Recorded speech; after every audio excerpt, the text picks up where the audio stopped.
Hello, what's up? Palaboy OFW here sa Kuwait mga idol. So for today's vlog mga idol ay may isang kukupal-kupal na vlogger na nagpapapansin sa atin. So tignan natin kung sino tong tokmol na vlogger na to.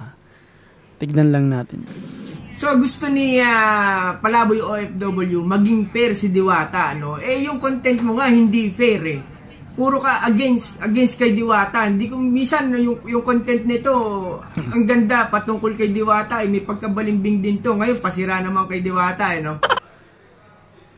Sino ba tong OFW biyahero na to? Kung taga saan ka man, tinitira ko daw si Diwata at ako daw ay isang balimbing.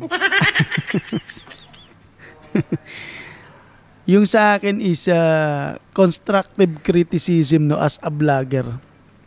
Alam mo may dalawang kritisismo sa sa social media or even sa sa mga TV platforms Constructive at destructive criticism So yung sa akin is constructive, kung alam mo yun, kung naiintindihan mo yun OFW biyahero. Panoorin mo to Ang constructive criticism is i-analyze mo ang isang tao or isang bagay or sitwasyon para ituwid ang bagay na ito at para maitama, no?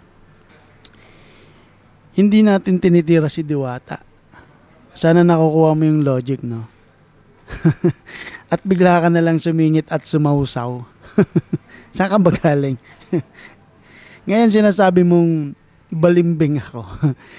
Siyempre, kaya nga tayo nag-criticize or nagre-review ng video. So hindi tayo for good, hindi tayo for bad. Nandun tayo sa dalawang side. Nakikita natin yung good side ni Diwata, nakikita natin yung bad side ni Diwata.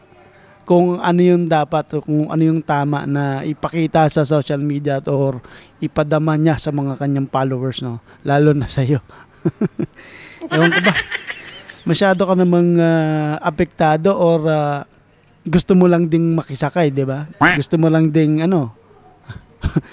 makigatas, sabihin na natin. At yun ko, tapos nag-background check ako ng konti. Yung sinasabi mong originality, kahit nga sa channel mo o sa page mo, wala ka namang ding originality Tinignan ko, puro ibang mukha ng tao yung nasa page mo Nandun yung mukha ng makagago. Nandun yung mukha ng ibang personality sa social media. So, alin din yung originality? Alin din yung original content? Naiintindihan mo ba yun?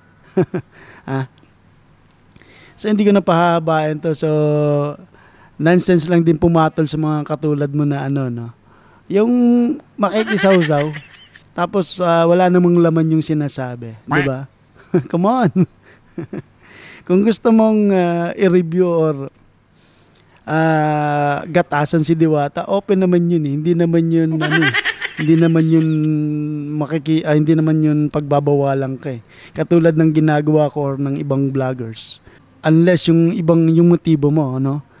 So sa nakikita ko, yung sistemahan ng pagbablog mo is for the views din naman kasi makagago, dumikit ka kay makagago So ibig sabihin, nakikikuha ka lang ng simpatya para sa views. So ikaw ngayon ang gumamit ng sinasabi mo na originality. Gumawa ka ng content mong sarili, wag mo akong batuhan ng ganyan dahil hindi mo pa alam yung ginagawa mo sa Facebook or sa YouTube kung alam mo yon. So bago ka manita ng iba or bago mo i-correct yung ibang tao, i-correct mo muna yung sarili mong page or sa sarili mo mismo. So yun lang, kung sino ka man, OFW, biyahero, OFW ka rin pala, no? Saan ka kayang bansa? Hindi ko na inalam Anyway, yun lang. Palaboy OFW here sa Kuwait.